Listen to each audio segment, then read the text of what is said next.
Olá, amigos, parceiros, queridos alunos. É um prazer estar compartilhando com você aqui um bate-papo que eu estou fazendo com o profissional da contabilidade, Marcelo Garuti, da RM Consultoria Contabilidade. E hoje nós vamos bater um papo aqui de uma forma bastante, certamente produtiva, a função do profissional de contabilidade, né? E esse intercâmbio de informações que, por exemplo, nós da área jurídica tanto necessitamos, né, das informações que são prestadas por aqueles que a lei, inclusive, reserva, né, a competência de não somente examinar a documentação dos contribuintes, como fazer os devidos lançamentos, né? E nós estamos aqui para poder entender um pouco como que funciona uma rotina de uma contabilidade, né, e esse novo mercado, pensando nessa nova perspectiva que a contabilidade nós temos aqui. E estamos conversando com o Marcelo. Marcelo, o que você tem a me dizer com relação a essa profissão? Olha, o profissional que trabalha num escritório de contabilidade, ele tem que ter dom. O dom, né? Tem que ter vindo com o dom de ser um contabilista, de cuidar dos números das pessoas jurídicas ou pessoas físicas que nos procuram. Um escritório de contabilidade, ele agrega várias profissões, não só o contabilista, porque nós temos departamentos onde exclusivamente a gente conta com a mão de obra de contabilista ou de estudante de ciências contábeis da faculdade, como você dá aula, por exemplo, em que as turmas de contabilidade da cadeira Ciências Contábeis irrigam os escritórios. O departamento contábil, o departamento fiscal e o serviço de auditoria externa, auditoria independente, eles são departamentos que devem ser ocupados exclusivamente por contabilistas. A expressão contabilista significa aquele profissional estudante de ciências contábeis, que fez o técnico de contabilidade e tem registro no Conselho Regional de Contabilidade, ou o contador formado, aquele estudante que já se formou em ciências contábeis e tem registro no CRC. Então existe uma cadeira cativa da profissão para profissionais que vêm da faculdade. Outros setores, eles contam com profissionais que agregam aos serviços do empresário. No departamento pessoal, você pode ter departamento pessoal, você pode ter recursos humanos, que nós temos até faculdade de administração de empresa, algumas com ênfase em recursos humanos.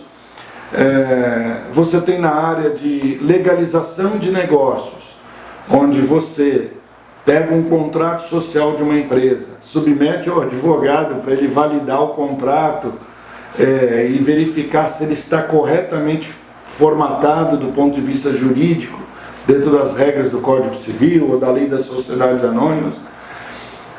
E esse trabalho da área legal é irrigado também por profissionais que eventualmente estejam estudando direito ou administração, porque a gente pega esse contrato e vai registrar na junta comercial, num cartório de registro civil, depois vai na Receita obter o CNPJ, na Secretaria da Fazenda do Estado obter o registro no ICMS, o código do ICMS da empresa, e por final na Prefeitura para obter o alvará e ela poder abrir as portas. Funcionamento. E na área administrativa, administrativa e financeira do próprio escritório contábil, na sua relação com os clientes, arquivo de documentos, os profissionais de administração de empresas.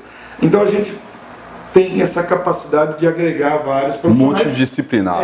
Vamos dizer assim, a frente, né, que seria a linha de frente, os setores contábil, fiscal e departamento pessoal, e depois são departamentos de apoio. E você, quanto tempo você tem de profissão? De escritório funcionando e profissão? Vamos lembrar, eu comecei a trabalhar em 1979, então vamos fazer 40 anos aí, em 1º de abril de 2019. E nesses 40 anos, como empresário contábil pela RM, ela nasceu em 90. Então ela faz 29 anos no dia 18 de junho. E a contabilidade nesse tempo, por exemplo, ela ela mudou muito? O que hoje seria essa nova dinâmica que nós tanto ouvimos nos bancos das faculdades, por exemplo, com relação à contabilidade? O ato em si da ciência contábil, como registro permanente de qualquer fato que modifique o patrimônio de uma entidade, ou que modifique o resultado dela num período de tempo, que basicamente o contador faz isso, ela não mudou, ela continua a mesma.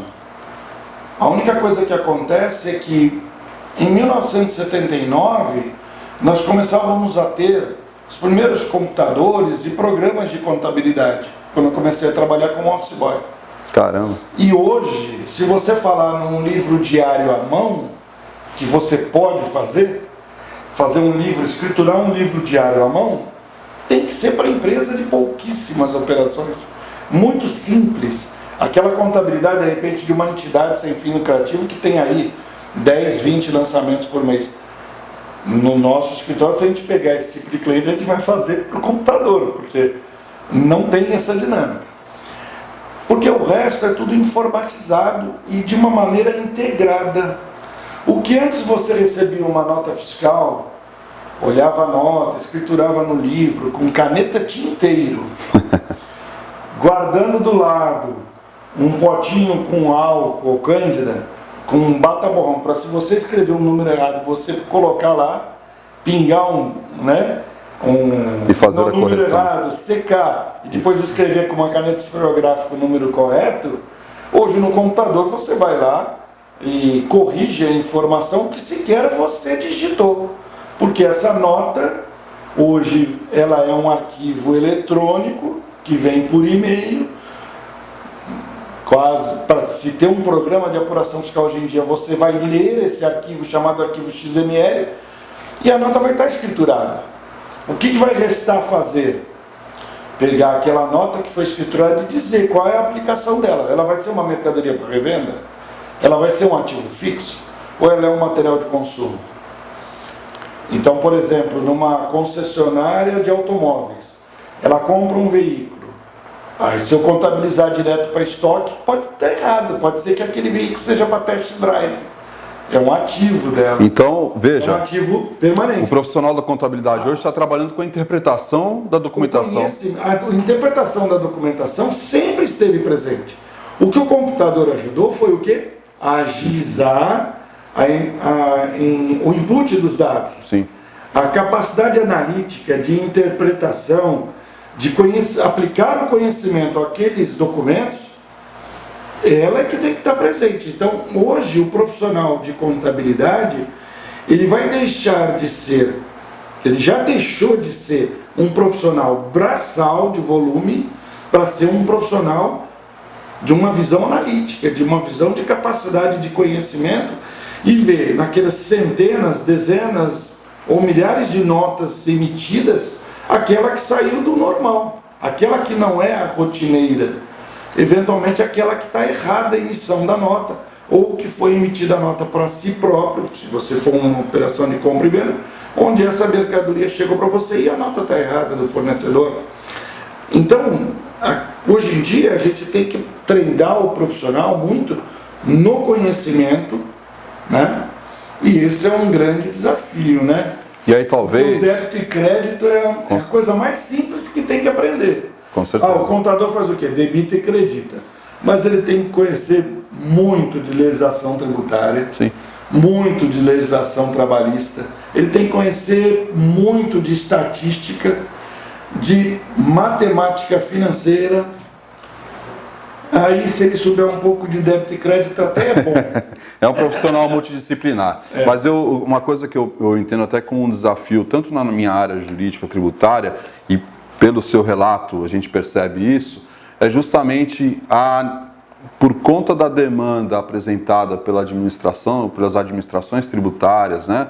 Pensando aí em nível federal principalmente, né? Onde ela já traz para nós de uma forma muito consolidada, né, o que nós efetivamente devemos fazer, e temos tanto de lançamento, é justamente essa função interpretativa, porque na medida que você, de repente, dá uma interpretação que a Fazenda Nacional, por exemplo, não assim admite, né, você poderá, inclusive, proporcionar, né, um grande erro, né, para o seu cliente, para o contribuinte, porque ela pode interpretar aquilo como uma evasão fiscal, por exemplo. Né? Então, me parece hoje, inclusive o profissional da contabilidade também, ele precisa ter essa sensibilidade, né, e sem dúvida alguma o conhecimento daquilo que a lei tem buscado de forma objetiva dizer quais são as regras, né, para apurar, por exemplo, o seu imposto, né, pensando agora na área fiscal, como também as regras comerciais, de direito civil, enfim, para com relação à contabilidade. Né? Sim, sim. Hoje em dia, tem um capítulo na ligação das empresas com seus fornecedores, que é a questão de retenção de tributos. Eu costumo dizer que retenção de tributos no Brasil devia ser motivo de lançar uma faculdade com pós-graduação e doutorado. Porque você tem retenção de ISS, retenção de INSS, retenção de PIS e COFINS, retenção de imposto de renda. Foi uma maneira, desculpa interromper, substituição tributária. Foi uma maneira que o governo teve, a lei, né, de poder terceirizar, entre aspas, né, a fiscalização para o contribuinte e otimizar o seu custo e deixar na mão dele a obrigação sob pena de ser autuado, de sofrer uma autuação, uma multa, né, por descumprimento de obrigação acessória. Né? E aí está aí a responsabilidade. Né?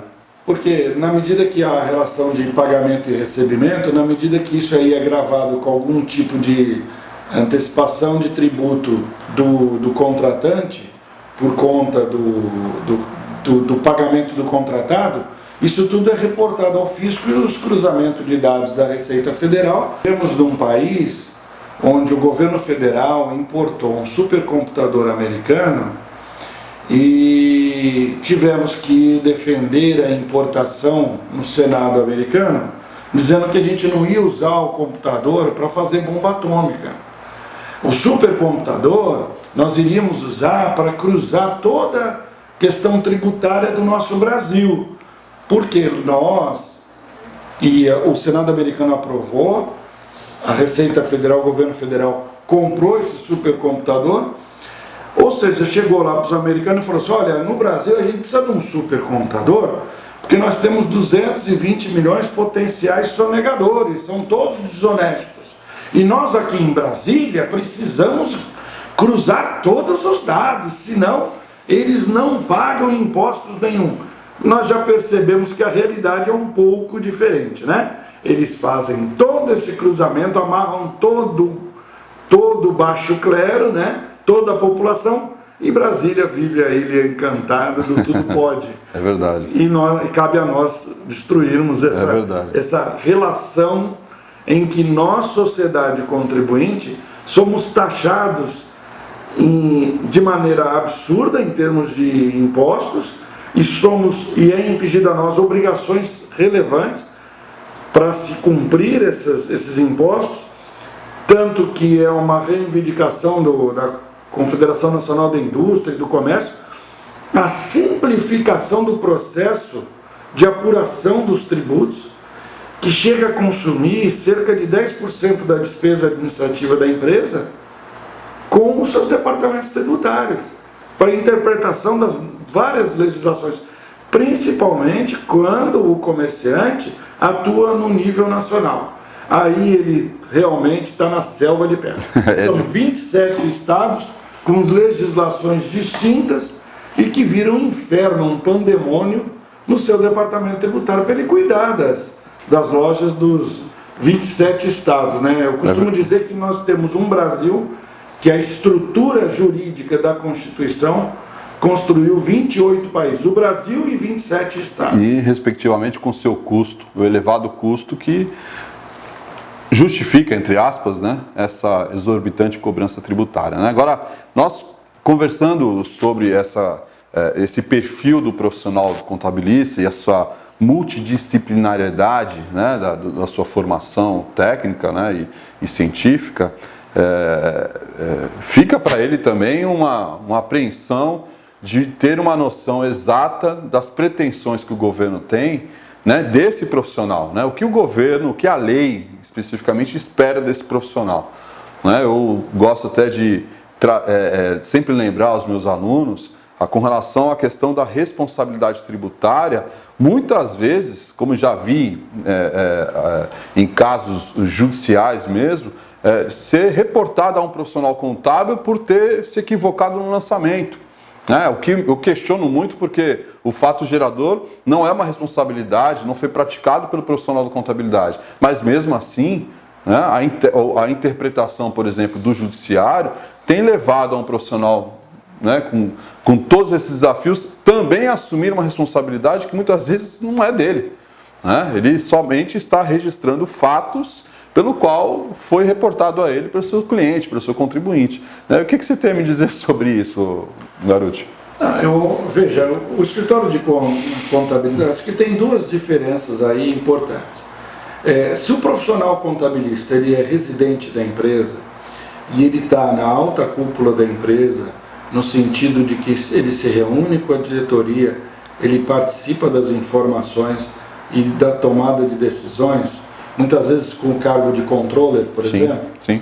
Eu acho que ele é muito partícipe, sim, de eventuais descaminhos tributários ou em eventuais construções, né, o famoso planejamento tributário, para dar uma nova roupagem a determinadas atividades e com isso buscar uma economia, uma economia tributária que muitas vezes ela não é legal, ela é uma elisão fiscal. Uma evasão fiscal. É uma evasão, né?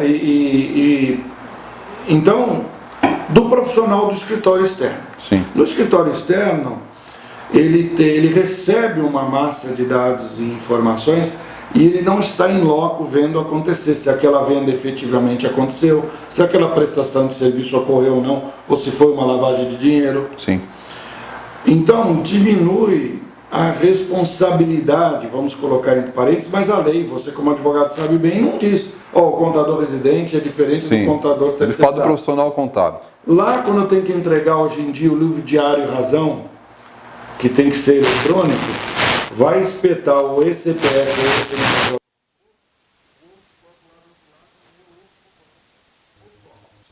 Então, são duas assinaturas nas demonstrações contábeis. Certificados eletrônicos, né? Que substitui a nossa que assinatura. Faz com que eu assine efetivamente perante a Receita Federal.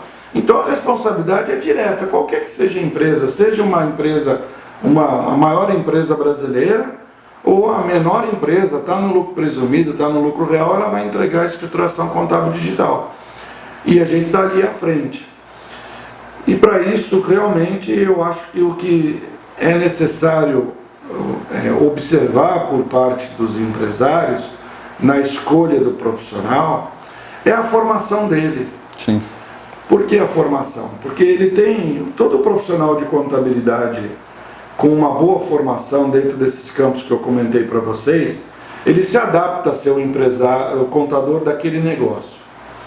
Ele vai estudar aquele assunto em particular e ele vai desenvolver a atividade da empresa. É importante conhecer da estrutura que ele tem como escritório, qual a retaguarda que ele dá, se ele vai aparecer na contratação do trabalho e depois ele não está, saiu, é só com ele, são as reclamações recorrentes, ou se quando liga para o escritório alguém vai atender, vai dar retorno, tem pessoas responsáveis em cada área que vão dialogar diretamente com o cliente. Sim.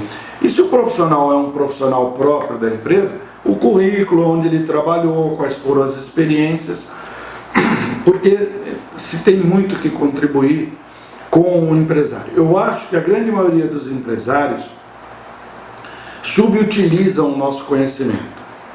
Eu costumo dizer, por exemplo, aqui no escritório, que o cliente que mais tem retorno do trabalho não é bem o que está contratado no acordo meu com ele. Eu tenho que fazer a folha de pagamento dele? Tem que fazer os impostos? Tem que fazer a contabilidade dele? Tem. Se ele ficar esperando só esses documentos, ele não vai entender muito bem e vai achar que eu sou um despachante. Só mando o DARF para ele pagar. Exato. a relação é muito singular, muito superficial. Superficial.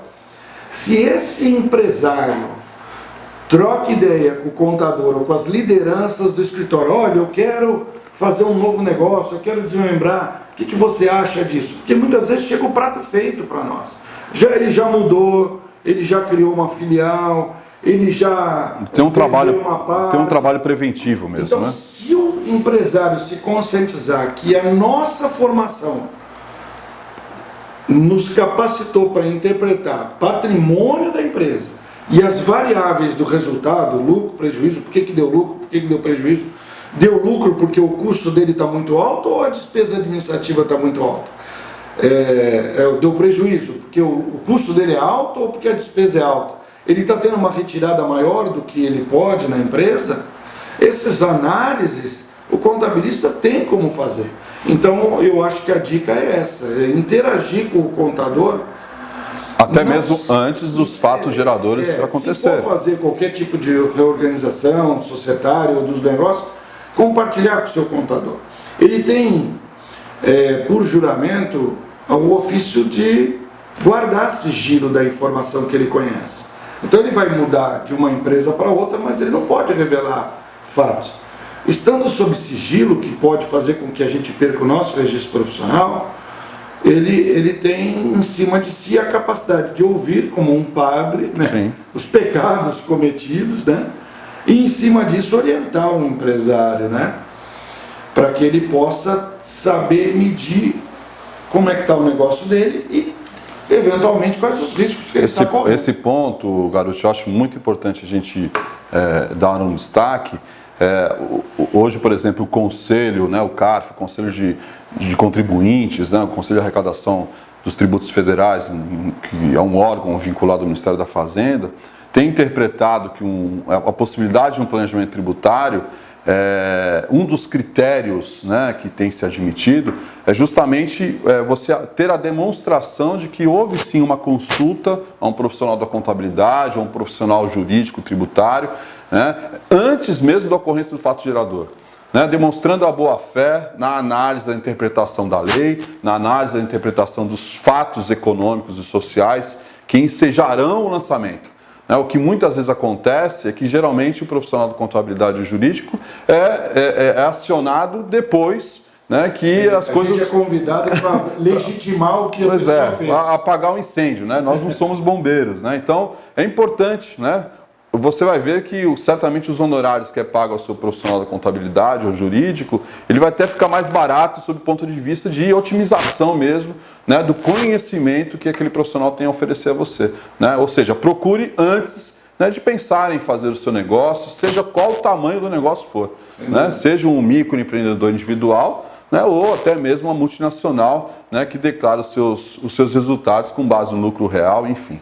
Né? Então, era esse primeiro bate-papo que nós fizemos aqui. Justamente quero agradecer, Marcelo, pela oportunidade de abrir o escritório, de contar essas experiências tão importantes e relevantes, tanto para você, profissional da contabilidade que nos assiste, como também você, colega tributarista. Um grande abraço, que Deus abençoe vocês.